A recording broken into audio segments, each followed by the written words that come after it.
For the first time natin maka-encounter ng big bike na hindi umaandar mga boss, pero kahit first time natin gumawa ng ganyang motor, syempre, unang-una po ay tatapatin natin si customer na ito po ang kauna-unahang big bike na ating gagawin, pero kahit first time natin gagawa ng ganitong motor, dapat po ay alamin muna natin kung may sira ba ang fuse. Baka po kasi dahil lang sa fuse kaya ayaw umandar ng motor na ito. At kapag na-check na natin ang lahat ng fuse at walang sirang fuse, sunod naman nating i-check ay fuel pump kung may umugong. Baka pag wala po tayong narinig na umugong ay saka natin tingnan ang connection ng fuel pump. Tatanggalin muna natin ang fuel pump socket para ma-check natin ng maayos ang linya galing ng main harness. At kapag natanggal na natin ang socket, ang una nating hahanapin ay ang positive supply papunta ng fuel pump. Para lumabas po ang positive supply, kailangan lang natin na susiyan ang motor para magkaroon ng out ang positive supply. Isusunod naman natin hahanapin ay ang pinaka-importante sa lahat, ang negative trigger. Lumalabas ang negative trigger kapag pinupush start o kaya naman ay sa pagbuhay natin ng susiyan. At kapag okay ang connection, isasalpak na ulit natin ang socket ng fuel pump para ma-check natin ang fuel pump niya kung nag-a-out ba ng gasolina o hindi. Tatanggalin lang natin ang hose na papunta ng injector, tsaka natin lalagyan ng hose para kung sakaling may lumabas na gasolina ay hindi matatapunan ang kaha ng kanyang motor, kasi kung gaano kaingat ang customer natin sa kanyang motor ay ganun din dapat natin ito iniingatan.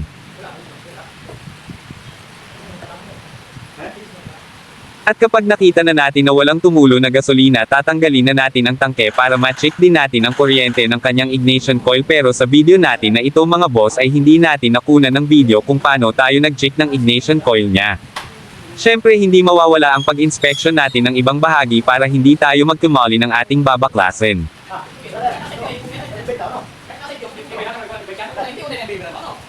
Dumating pa nga ang isa nating master na si Jan Salting.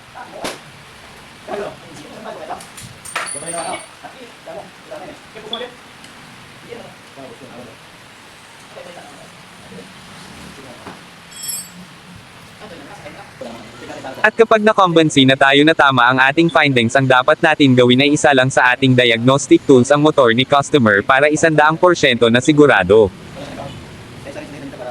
At nung na-check na nga po natin sa computer, ang lumabas lang sa ating diagnostic tools ay ang history ng motor niya na hindi na-reset. Sa madaling sabi, hindi po iyon ang dahilan kung bakit ayaw niyang umandar. Ibig sabihin po nun na 100% sure na tayo na fuel pump ang may sira sa motor niya. Kaya ang una nating gagawin ay tatanggalin muna natin ang laman ng tangki niya bago natin tatanggalin ang fuel pump niya para mapalitan natin ang fuel pump motor. At kapag naubos na natin ang gasolina, tatanggalin naman natin ng dahan-dahan ang fuel pump niya. Kailangan natin maging maingat sa galaw natin.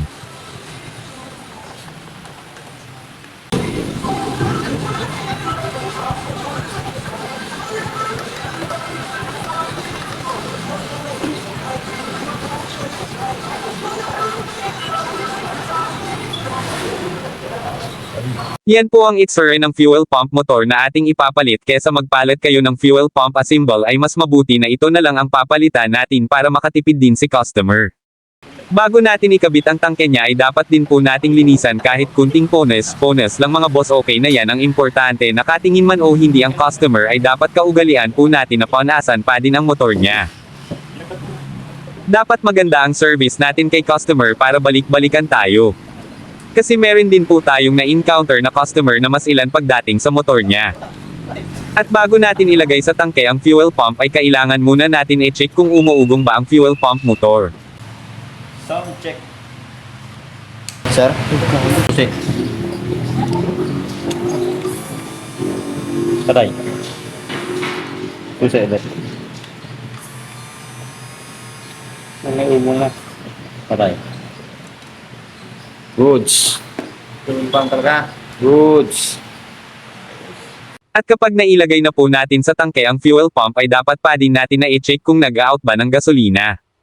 Kapag nakita na natin na nag-out na ng maayos ng gasolina ay saka po natin ilalagay ang hose niya papunta ng injector. Bago natin pa-underin ang motor ay kailangan po natin na ipatay sindi ang susiyan, pero dapat ay hintayin natin na mawala yung ibang indicator. Dapat ang matitira lang sa panel ay ang neutral indicator bago natin i-on at i-off.